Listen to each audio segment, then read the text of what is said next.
in such a way. Well said. Honourable Annette King. Mr Speaker, we commenced this debate around 9:30 this morning, and we have gone from an introduction of a bill right through to a third reading in one day. It has been a truncated debate by the Minister of Health. It has been truncated by the National Party, who voted for closure along the way, and truncated by the Chair, who took a closure on the most significant part of the bill when there was a large number of supplementary order papers put forward by the Labor Party in the short time frame we had to examine this bill. And we've had little or no debate from the opposition at all. A contribution from the Minister on the first reading and the second reading and the third reading, and one contribution from the Chair. We had no contributions to speak of at all from the cannon fodder muzzled back benches, who have sat there sitting in their seats, keeping them warm for the day.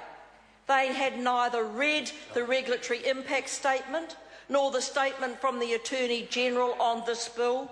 They read none of the supplementary order papers.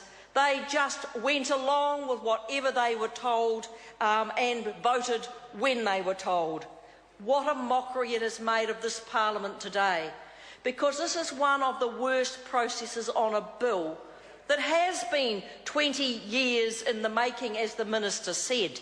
An incredibly complex issue, hard to find the balance, an area where we ought to have taken the time to work across the Parliament and take up the offers that were made by the parties in the opposition to work together to get an enduring solution to this long-standing problem. That was ignored, and we had it introduced under urgency and debated and passed in one day. The public of New Zealand, who may have followed this debate today, will have no say. They will not have any input at all. And we were told that we should accept that there was a technical working group that looked at this bill and they came up with the ideas. Well, when we heard about the technical advisory group, we found that those who are the carers had very little input at all. Would you not have thought, Mr Speaker, that you would have involved in a very proactive way the very people who care for disabled adults in New Zealand? Would they not have had a lot of information? Would they not have had real, meaningful experience about what it means to care for a family member 24 hours a day, 7 days a week, with brief periods of respite? But what we found out was the Technical Advisory Group had one member from the carers in New Zealand, but she didn't get any say on the policy that was developed. The only input she had was when the Ministry of Health called her and asked her to answer some questions. Now that to me is not a technical advisory group. Well, maybe it's technical, but it certainly isn't advisory. And so the input into making this policy was almost devoid of those who it affected the most. What I found interesting in the Minister's third reading speech was what his expectations of New Zealanders are. That was very, very enlightening for me and puts into perspective where the National Party comes from. His expectations, he said, is that for New Zealanders to look after their own children, that they should be and be expected to look after their own family. Well, in the main, New Zealanders do.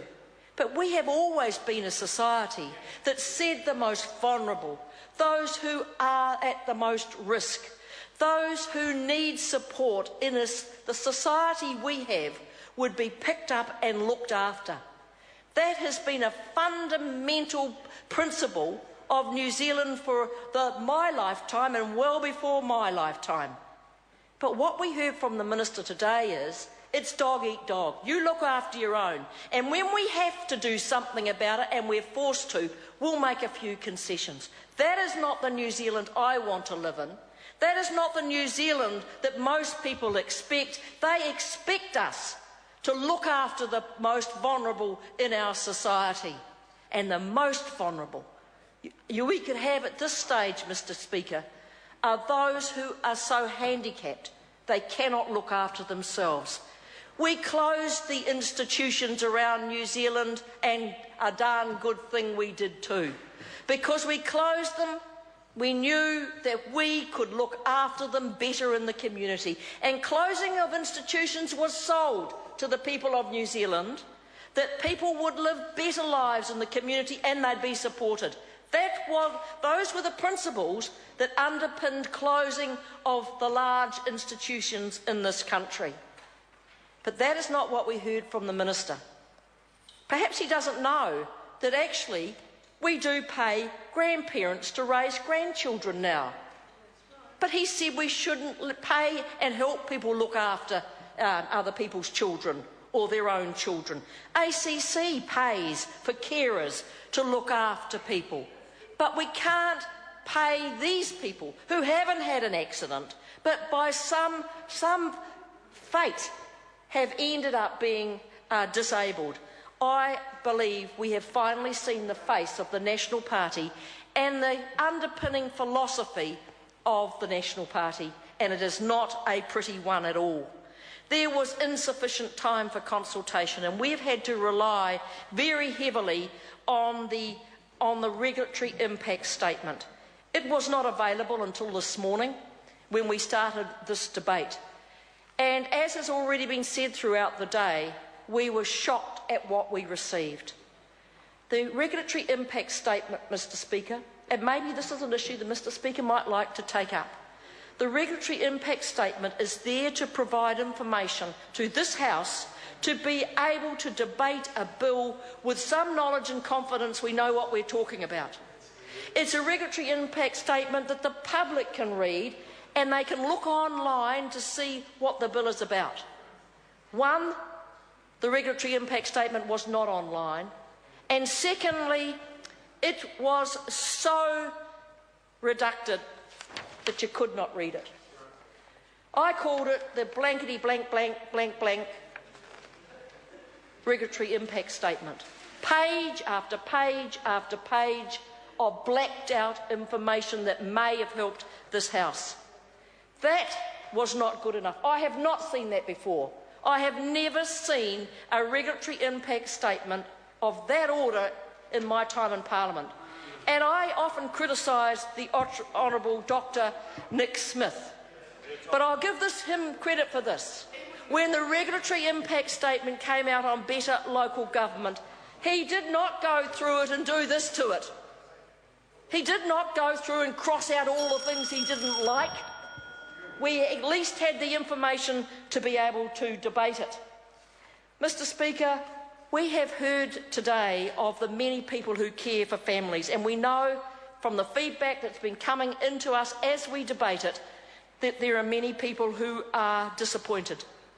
In fact, Mr. Cliff Robinson, a 76-year-old man caring for two children, and I'll say it again for the member for Manawatu, they're caring for two children, a 43-year-old and a 40-year-old disabled children. A 76-year-old looking after them. What did he say? He has waited for a half-decent scheme. What did he get today but a half-baked one? The feedback we have got has been disappointment. The feedback has been they cannot believe, having made a decision, that the government would only pay the minimum wage for these families who will be looking after disabled family members. And the question we have asked all day, Mr. Speaker, is why? Why would we pay these people less money than we would pay other carers? The Ministry of Health recommended $16 an hour, and they are to be paid $13.75. They're not working a 40-hour week. They are working a 24-hour-a-day, 7-day a week, and they are told by this government they are not worth the same as other carers are paid. We cannot understand that. We moved a supplementary order paper and I put it to the members opposite to vote against it, and they did. And they did, and every one of them is culpable, because they have said those carers out there looking after family with highly disabled family members are not worth to be paid the same as other carers in our society. This is a disgrace, this bill. The process is a disgrace. We could have done so much better, but for the arrogance of this National Party government. Catherine Delahunty. Tēnā koe, Mr. Speaker.